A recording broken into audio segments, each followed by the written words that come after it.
आप सभी का मेरे कोर्स में स्वागत है, जहां मैं बताऊंगी कि कोई अच्छा आदमी है या नहीं।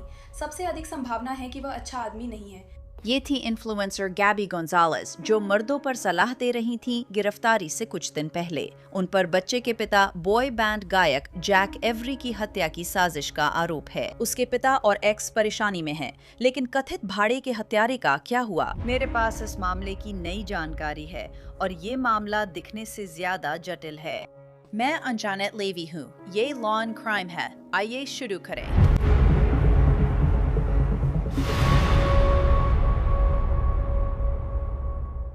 आप जानती हैं, एक कहावत है, कहानी और जटिल हो जाती है। टिकटॉकर गैबी गोंजालेस, उनके पापा और एक्स जैक एवरी की हत्या की कथित साजिश में अब एक नया मोड़ आ गया है। यहाँ चीजों को आसान रखने के लिए मैं सबको उनके पहले नाम से ही बुलाऊंगी, क्योंकि अब इस कथित साजिश के लिए एक और व्यक्ति जेल में है। गैबी गोंजालेस एक फेमस सोशल मीडिया इन्फ्लुएंसर हैं, खासकर टिकटॉक पर। सबसे पहले मैं फ्लोरिडा के बारे में बात करूंगी, क्योंकि मैं वहीं पैदा हुई और पली बड़ी हूँ। 5 साल पहले वहां से चली गई थी। गैबी की इंस्टाग्राम पर भी बड़ी फॉलोइंग है और वो वहाँ बहुत कुछ शेयर करती हैं, जिसमें ये रील भी शामिल है, जिसमें वो ओव्यूलेट करते समय घर के काम कर रही थीं। फ्री बीडिंग से मुझे अपने शरीर से और जुड़ाव महसूस हुआ, एक तो। और दूसरा, पीरियड प्रोडक्ट्स बहुत ही महंगे होते हैं। पीरियड प्रोडक्ट्स ज़रूरतमंद सभी के लिए आसानी से उपलब्ध होने चाहिए। वो आसानी से नहीं मिलते और उनकी कीमतें लगातार बढ़ रही हैं। और इसके ऊपर से लगभग हर पीरियड प्रोडक्ट में केमिकल्स डाले जा रहे हैं, यहाँ तक कि ऑर्गेनिक वाले प्रोडक्ट्स में भी। मैं अब इस नतीजे पर पहुंची हूँ कि मैं इसमें हिस्सा नहीं लेना चाहती। हाँ, गैबी पीरियड्स में नेचुरल रहती है, कोई फेमिनिन प्रोडक्ट्स नहीं इस्तेमाल करती। ये उसकी सोशल मीडिया की झलक है। अब असली मुद्दे पर लौटते हैं। गैबी की 7 साल की बेटी है, जो उसके एक्स और पूर्व Why Don't We boy band singer Jack Avery से है।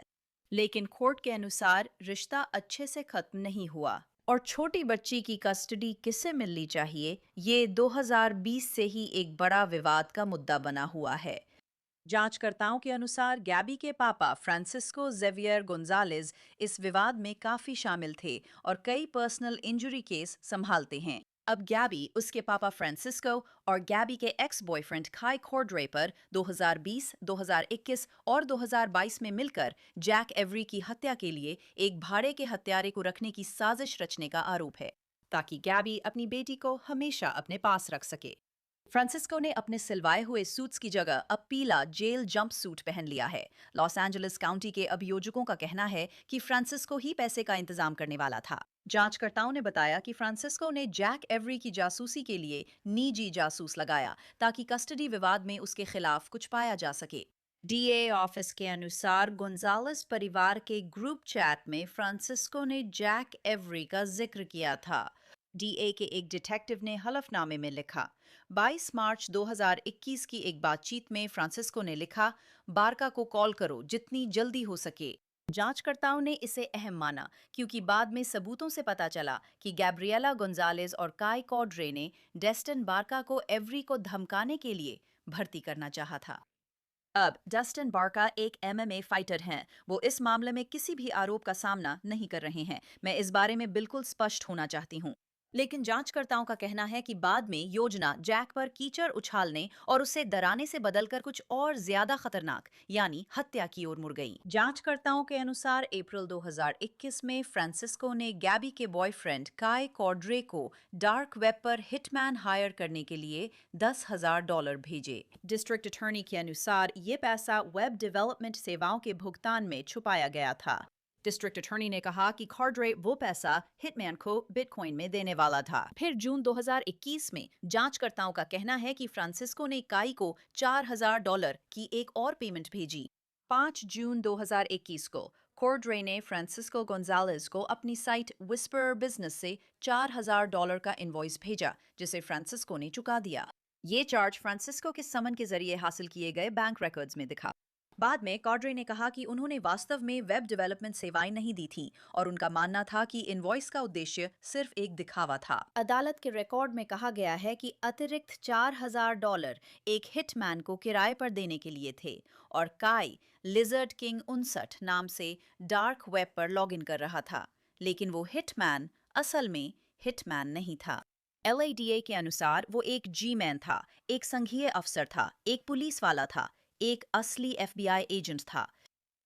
बिल्कुल सही। डीए का कहना है कि जिस व्यक्ति से काई डार्क वेब पर बात कर रहा था और जिससे बाद में फ्रांसिस्को ने फोन पर कोड में बात की थी, वो एक अंडरकवर FBI एजेंट था जो खुद को कातिल बता रहा था। जांचकर्ताओं का कहना है कि उनके पास 2021 की अंडरकवर FBI एजेंट और फ्रांसिस्को के बीच रिकॉर्ड की गई बातचीत है।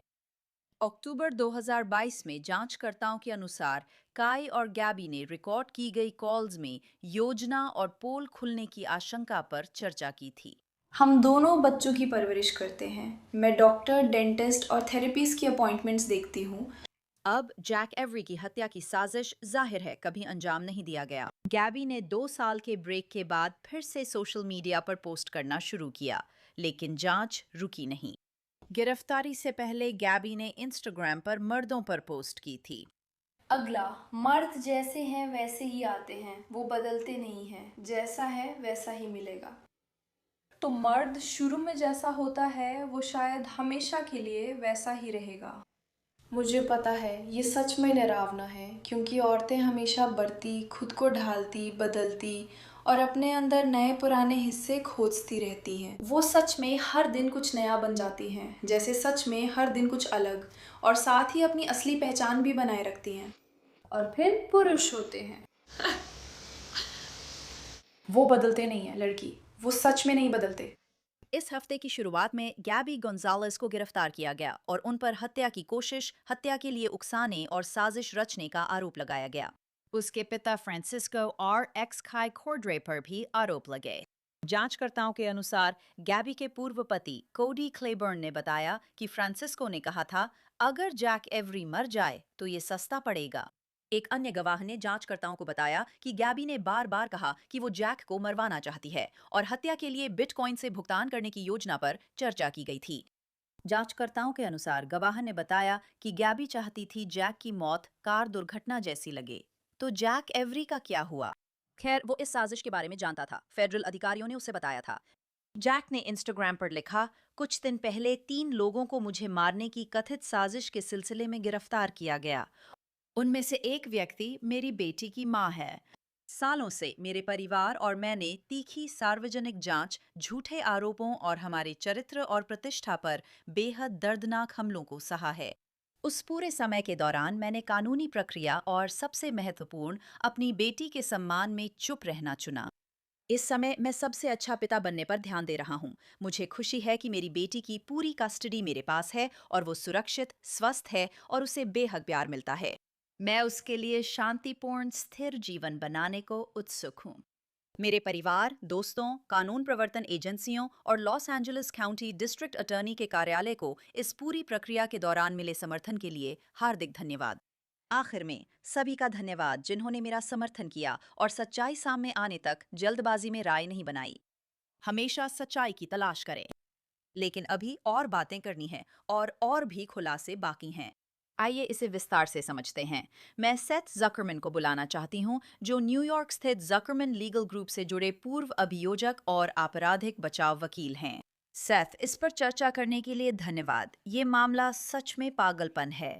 ये मामला बहुत ही अजीब है। इसमें कई तरह के चटपटे आरोप हैं। इसकी सनसनीखेज प्रकृति है। वो एक इन्फ्लुएंसर हैं और वो एक बॉय बैंड सिंगर हैं। हाँ, इसमें बहुत सारे चटपटे आरोप लगे हैं। कई चटपटे आरोप हैं। ये पारिवारिक मामला है। लेकिन सच में मेरा एक बड़ा सवाल यहाँ ये है कि अगर आप दस्तावेज देखें तो ये सब 2020-2021 तक जाता है। कुछ चीजें 2022 तक भी जाती हैं। उन पर आरोप हैं कि वे डार्क वेब पर गए और किसी को हत्या के लिए सुपारी दी। फ्रांसिस्को के पापा पैसों का इंतजाम करने वाले थे, फेड्स और लादा के ऑफिस के मुताबिक। आप जानती हैं, गैबी इसमें शामिल है। आखिरकार आरोप दाखिल करने में इतनी देर क्यों लगी? अब तो हम 2026 में आ गए हैं। आपको क्या लगता है, अगर फेड्स 2022 में इलेक्ट्रॉनिक डिवाइसों के लिए तलाशी वारंट ले रहे थे और ऐसा लगता है कि उनके पास डार्क वेब और रिकॉर्डिंग्स पर अच्छा खासा सबूत है, तो तब से अब तक क्या चल रहा है? सबसे पहले बुलाने के लिए धन्यवाद। मेरी राय में फेड्स को लगता था कि गैबी और उसके पिता की गिरफ्तारी व फेडरल मुकदमे के लिए पर्याप्त सबूत नहीं थे। मेरी समझ के मुताबिक जो हुआ वो ये है कि फेड्स ने 2022 की जांच के बाद किसी समय अपना सबूत एलए काउंटी शेरिफ के ऑफिस को सौंप दिया। तभी उन्होंने गवाहों से फिर पूछताछ की और एलए काउंटी में खुद केस शुरू किया, फेडरल केस बनाने के बजाय। अब जाहिर है ऐसा लगता है कि जब से ये हुआ यानी 2022 से 2026 तक इसमें काफ़ी लंबा समय लग गया।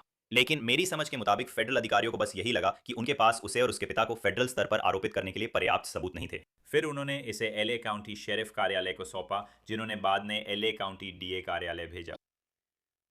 2022 में गैबी का एक पति था, एक नया पति, कोडी क्लेबॉर्न, और आप जानती हैं उन्होंने वारंट निकाले थे। फेडरल अधिकारियों ने उस घर में जहां वो गैबी के साथ रहता था, इलेक्ट्रॉनिक डिवाइसों की तलाशी के लिए वारंट लिए थे। और आप जानती हैं वो चिंतित है, परेशान है, और मैं अपने आप से सोच रही हूँ इसमें कुछ बयान उसके नाम से जुड़े हुए हैं।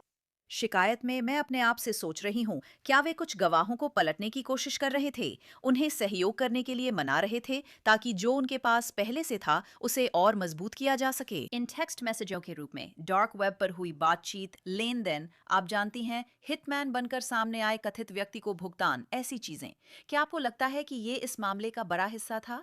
सब कुछ संभव है। कोडी क्लेबन सहयोग कर रहे हैं और हलफनामे के अनुसार उन्होंने कुछ बहुत नुकसानदायक बयान दिए हैं। वो एक बहुत ही महत्वपूर्ण गवाह हैं।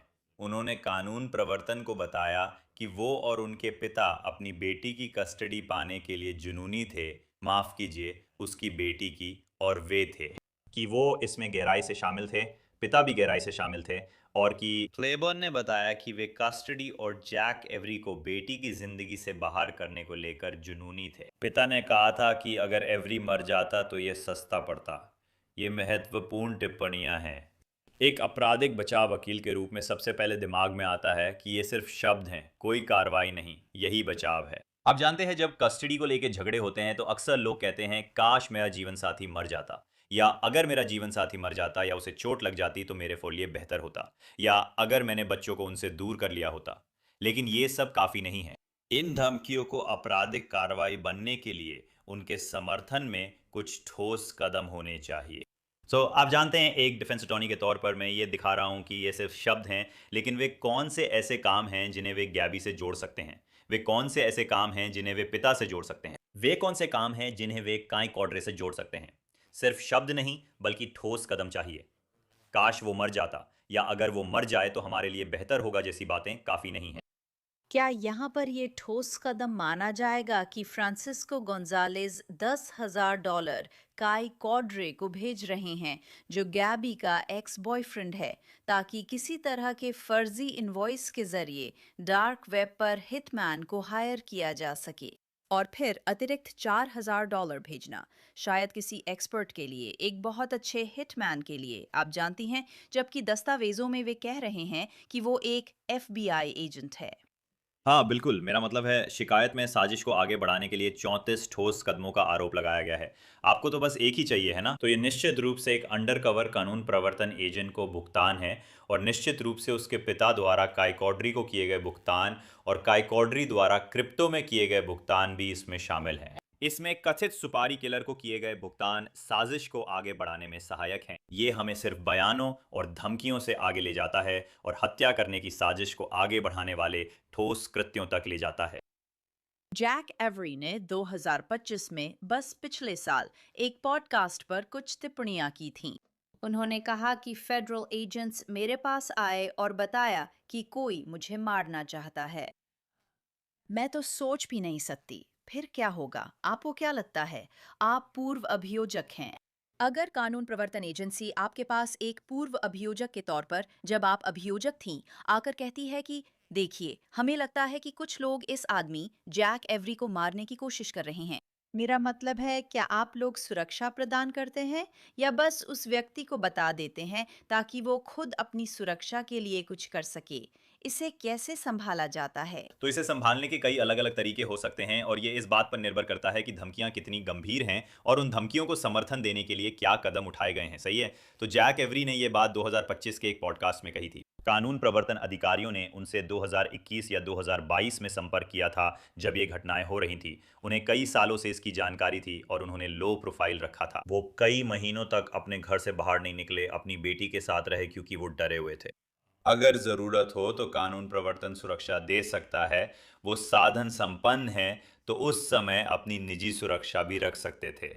मेरे लिए ये स्पष्ट नहीं है कि कानून प्रवर्तन ने उन्हें सुरक्षा देने के लिए कुछ किया या नहीं, या फिर वो बस निगरानी करते रहे क्योंकि वो जांच कर रहे थे और उन्हें कथित धमकियों के बारे में पता था और वो गोंजालेस परिवार पर नजर रख रहे थे कि क्या वो आगे कोई कदम उठाने वाले हैं। स्पष्ट है कि जिस किराए का हत्यारा रखा जा रहा था वो एक अंडरकवर कानून प्रवर्तन एजेंट था। अगर वे सिर्फ इसी व्यक्ति को हायर कर रहे थे तो ये धमकी कभी पूरी नहीं होती, क्योंकि अंडरकवर कानून प्रवर्तन एजेंट ऐसा नहीं करता। कोई शक नहीं, कोई शक नहीं। लेकिन किसी ना किसी समय गैबी और पापा फ्रांसिस्को और काय, मेरा मतलब है उन्हें ये एहसास तो होना ही था। खासकर जब फेडरल एजेंट्स आते हैं, आप जानते हैं, वे आते हैं और कहते हैं अपने इलेक्ट्रॉनिक्स दो, हमारे पास वारंट है। उन्हें समझना चाहिए कि खेल खत्म हो गया है, जैसे पकड़े गए हैं। अगर वे सच में, आप जानती हैं, इसके लिए दोषी हैं, सच में, तो क्या, मेरा मतलब है, वो बस घूम रही थी, ऐसा लगता है। मेरा मतलब है उसने उसने टिकटॉक से 2 साल का ब्रेक लिया था, ऐसा लगता है, उसकी एक वीडियो के अनुसार। फिर वो वापस आ गई और वो इंस्टाग्राम पर हर जगह वीडियो बना रही है, ये कर रही है, वो कर रही है और बता रही है कि वो कितनी अच्छी माँ है। वे दोनों बच्चे की परवरिश करते हैं, लेकिन सब कुछ वही करती है। मेरा मतलब है उसने कभी भी खुलेआम सामने आने में कभी नहीं हिचकी है। हाँ, मेरा मतलब है संघीय जांच में सालों लगते हैं। अधिकतर क्लाइंट्स जिन्हें पता चलता है कि इलेक्ट्रॉनिक उपकरणों के लिए तलाशी वारंट पर अमल हो चुका है, वे जांच पूरी होने तक शांत रहते हैं। जांच कब खत्म होगी या आरोप लगेंगे ये पता नहीं होता। 4-5 साल बाद आरोपों की बात हो रही है, इसलिए उसने कुछ समय के लिए ब्रेक लिया था। उसे पता था कि वो जांच के दायरे में है और फिर कुछ नहीं हुआ। आप जानते हैं, उसे जाहिर तौर पर अपनी आमदनी कमाने की ज़रूरत थी। इस मामले में उसे अपने आपराधिक बचाव वकीलों की फीस भी देनी थी। तो उसने अपनी ज़िंदगी फिर से जीना शुरू किया। जाहिर है कि वो केस और जांच के बारे में बात नहीं कर रही थी और आमदनी कमाने की कोशिश कर रही थी ताकि वो अपनी ज़िंदगी जारी रख सके, ये जाने बिना कि जांच अब भी चल रही है या नहीं। मुझे लगता है कि उसके वकील जांचकर्ताओं से संपर्क में रहे होंगे ताकि पता चल सके जांच कहां तक पहुंची है और वे किस चरण में हैं। लेकिन साफ तौर पर आप जानते हैं, उसने तय किया कि उसे अपनी ज़िंदगी जीते रहना है और टिकटॉक और अन्य सोशल मीडिया प्लेटफॉर्म्स पर अपनी इन्फ्लुएंसर गतिविधियां जारी रखनी हैं। पापा फ्रांसिस्को एक वकील हैं जो ओरलैंडो क्षेत्र में बहुत सारा पर्सनल इंजरी का काम करते हैं। मेरा अंदाजा है सेमिनोल काउंटी में। आप जानते हैं, ये तो पागलपन जैसा है क्योंकि वो सचमुच एक वकील हैं। अब वो जेल में हैं और इन आरोपों का सामना कर रहे हैं। मेरा मतलब है, मुझे पता है कि कस्टडी के मामले में माहौल गर्म हो जाता है। कस्टडी के मामले में माहौल गर्म हो जाता है। हमने ऐसा दूसरे मामलों में भी देखा है, जैसे फ्लोरिडा का एडल्सन केस और ओहायो के पाइक काउंटी मर्डर्स। मुझे लगता है, आप जानते हैं, उनका दावा यही होगा कि ये भावनाएं इतनी ज्यादा भड़क गईं कि किसी भी तर्क को पीछे छोड़ दें। हाँ, कस्टडी की लड़ाई के दौरान ये इतना भावुक और इतना ज़्यादा तनावपूर्ण हो जाता है कि लोग वो चीज़ें कर बैठते हैं जो वो आमतौर पर नहीं करते। वो अपनी बेटी से बहुत प्यार करता है और जैक एवरी के साथ कस्टडी की लड़ाई में उसकी मदद के लिए कुछ भी करने को तैयार था। आरोप है कि उसने काई कॉड्री को भाड़े का हत्यारा ढूंढने के लिए पैसे दिए हो सकते हैं। कस्टडी लड़ाई में लोग अपने प्रियजनों के लिए ये करते हैं। तो साफ है कि वकील होने के बावजूद वो वही कर सकती है जो कोई और करेगा। कस्टडी की लड़ाई में लोग भावुक होकर गैर तर्कसंगत काम करते हैं। जैक एवरी ने अब आखिरकार इस बारे में बयान दिया है। उन्होंने सच में ज्यादा कुछ नहीं कहा है। अब इंस्टाग्राम पर एक पोस्ट है जिसमें वो बताते हैं कि उनका परिवार और वो खुद सार्वजनिक जांच, झूठे आरोपों और चरित्र प्रतिष्ठा पर दर्दनाक हमलों का शिकार हुए हैं। उस पूरे समय के दौरान मैंने कानूनी प्रक्रिया का सम्मान करते हुए चुप रहने का फैसला किया। और सबसे महत्वपूर्ण बात, अपनी बेटी के लिए अब उनके पास उसकी बेटी की पूरी कस्टडी है। गिरफ्तारी और बाकी सब कुछ होने के बाद वो गए और अपनी बेटी की पूरी कस्टडी ले ली। तो ये एक ऐसा आदमी है जो सालों से ये सब झेल रहा है, वो कहते हैं। और ऐसा लगता है कि वो कह रहे हैं कि गैबी और उसके परिवार ने उन पर बहुत आरोप लगाए हैं और वो सच नहीं था। मुझे लगता है कि कस्टडी विवाद में कई बार बातें कही जाती हैं जो हमेशा सच नहीं होती, है ना? माहौल गर्म हो जाता है, लोग आरोप लगाते और दूसरों को फंसाने की कोशिश करते हैं। आप जानते हैं, हलफनामे में उन बातों का भी जिक्र है जो उसके पिता ने भाड़े का हत्यारा रखने, कस्टडी पाने और जैक एवरी पर आरोप लगाने से भी पहले करने की कोशिश की थी। तो हाँ, मेरा मतलब है, ऐसा लगता है कि जैक एवरी को बहुत सारे झूठे आरोपों और मुश्किल समय का सामना करना पड़ा है। जैक एवरी को जब पता चला कि एफबीआई इसकी कई साल पहले जांच कर रही थी, तो उसके पास अपनी और बेटी की सुरक्षा के अलावा कुछ खास करने को नहीं था। तो ये समझ में आता है कि गिरफ्तारी के बाद जैक एवरी ने जाके अपनी बेटी की पूरी कस्टडी मांगी और जाहिर है उसे वो मिल भी गई। और अब जैक एवरी बस खुद और अपनी बेटी की सुरक्षा करने की कोशिश कर रहे हैं, क्योंकि ये केस अभी चलेगा और इस पर बहुत ज़्यादा मीडिया का ध्यान भी रहेगा। अगर केस ट्रायल तक गया तो जैक एवरी को गवाही देनी होगी, जो आगे उनके और उनकी बेटी पर असर डालेगा। हाँ, और मुझे लगता है कि ये कई सालों तक चलेगा। ये जल्दी खत्म नहीं होगा क्योंकि इलेक्ट्रॉनिक डेटा को जांचने में बहुत समय लगेगा। आप जानती हैं, कोर्ट में एक बात सामने आई कि अभियोजकों का कहना है कि गैबी चाहती थी कि उसे जैक की मौत का सबूत मिले। वो उसकी छोटी उंगली चाहती थी। ये तो माफिया जैसी बातें हैं। ये कुछ वैसा ही है जैसा आप किसी फिल्म में देखते हैं या कुछ ऐसा। क्या ये थोड़ा पागलपन जैसा नहीं लगता सैथ? हाँ बिल्कुल, जब मैंने छोटी उंगली वाली बात पढ़ी तो लगा उसके पास अच्छा बचाव हो सकता है, क्योंकि इसमें उसके पिता और काई शामिल थे। उसे कितनी जानकारी थी। वो कह सकती है कि उसने चाहा था कि वो ज़िंदगी से बाहर हो जाए और पूरी कस्टडी मिल जाए, पर असलियत उसके कामों से पता चलती है। और जब वो कहती है कि उसे उसकी मौत का सबूत चाहिए और उसमें उसकी छोटी उंगली भी शामिल हो, तो ये तो बिल्कुल किसी माफिया फिल्म जैसा लगता है।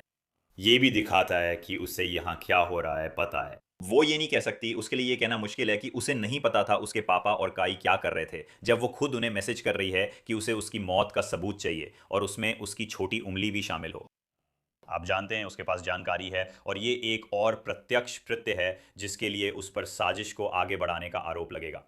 जब तक दोष साबित नहीं होता, वे निर्दोष हैं। हम नजर रखेंगे। धन्यवाद सेथ जकरमैन, आपकी सराहना करती हूँ। मुझे बुलाने के लिए धन्यवाद। गैबी गोंजालेस ने जमानतदार की मदद से $2 मिलियन की जमानत दी है। अब उन्हें जीपीएस मॉनिटरिंग पर रहना होगा और वे हवाई, जहां वो रहती हैं, और फ्लोरिडा जा सकती हैं।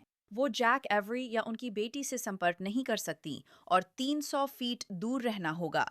काय कॉड्रे को गुरुवार को एलए काउंटी जेल में बुक किया गया। उनकी जमानत $20 मिलियन तय की गई थी और हम आपके लिए इस केस पर नजर बनाए रखेंगे। क्राइम फिक्स के इस एपिसोड के लिए बस इतना ही। मैं इंजानेट लेवी हूँ। मेरे साथ रहने के लिए बहुत बहुत धन्यवाद। मैं आपको अगले हफ्ते यहीं फिर मिलूंगी।